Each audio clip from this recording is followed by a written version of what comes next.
Kalau Bapak bertanya tentang suatu hadis, Ustaz, ya, hadis ini sahih apa enggak Ustaz?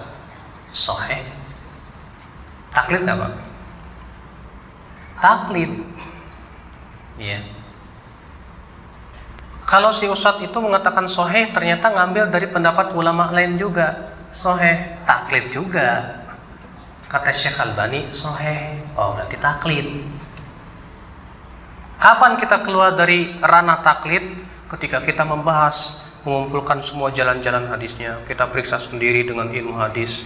Setelah itu kita langsung telurkan, oh berarti ini hadisnya sahih. Setelah dengan kesungguhan, baru kita keluar dari ranah taklid. Tapi sudah saya sebutkan tadi, orang awam memang wajib bertaklid.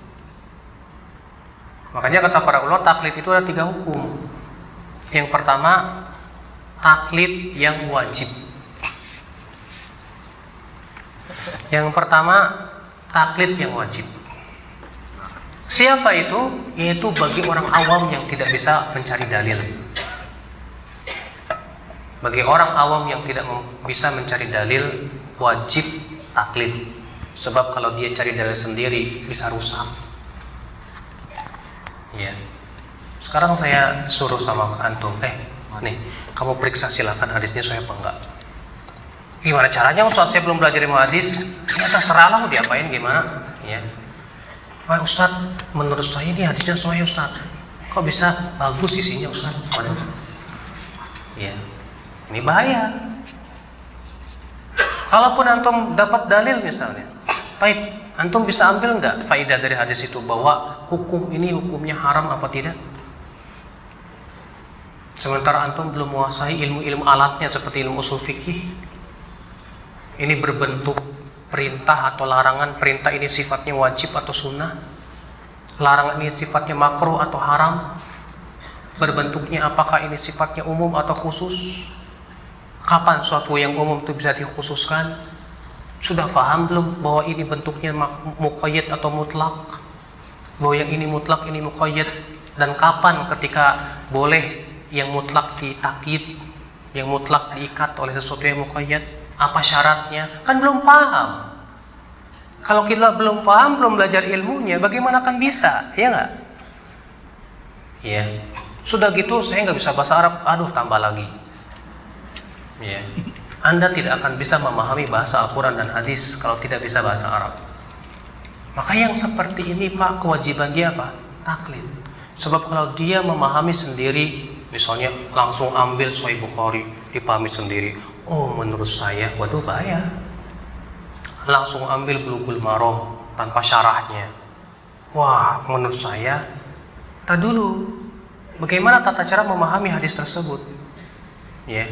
Dari sisi berbagai macam sisinya tentunya, dari sisi bahasa Arabnya, dari sisi kaidah-kaidah usul fikihnya, dari sisi syarah para ulamanya dan yang lainnya. Anda sudah melihat, ya kan saya udah dapat hadis, betul, tapi bagaimana memahami hadis tersebut? Anda yakin itu hadis sahih? Anda yakin itu hadis dhaif? Karena kita tidak tahu orang awam, berarti kewajiban kita tanya. Ini namanya taklid. Maka taklid buat orang awam wajib hukumnya, Pak. Ini macam yang pertama, taklid yang wajib. Iya. Kalau yang diikutinya ulama. Iya. Tentunya seseorang yang taklid pun harus kepada alim ulama, ingat ya. Bukan kepada setiap orang, enggak. Kalau ada orang taklid kepada orang dai selebritis lah gitu ya, yang bahasa Arab juga nggak bisa, belajar usul fikih juga nggak pernah, enaknya dijawab sama dai itu salah dia, karena dia salah bertanya. Ya, makanya kata para ulama, orang yang bertanya kepada bukan ahlinya sama saja dia berkata begini, tolong dong beritahu kepada saya sesuatu yang kamu tidak tahu. Bahaya Pak. Berarti yang harus kita tanya siapa? Ahlinya. Makanya Allah mengatakan ahla dzikr.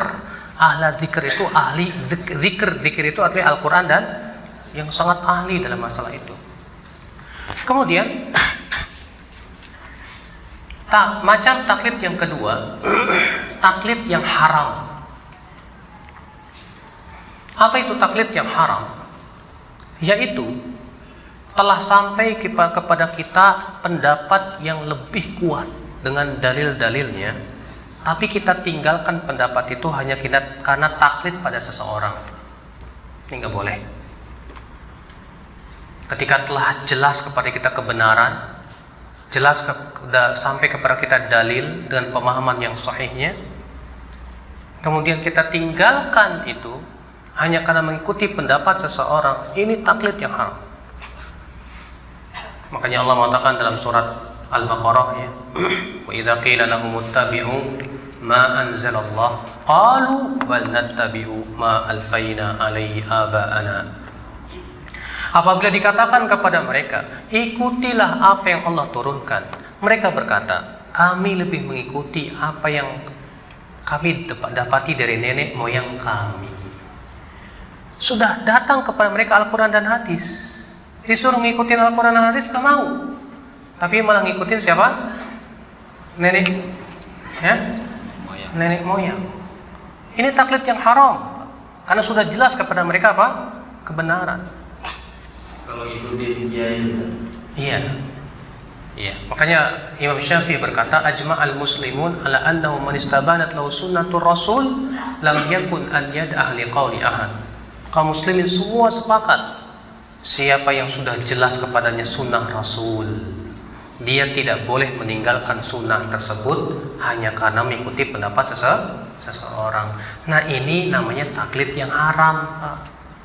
Ya, sudah jelas sebetulnya dia tahu, oh ini musik haram, dalilnya ini. Tahu dia apa? Saya lebih taklid sama ini aja boleh, lebih enak. Ini taklid yang haram.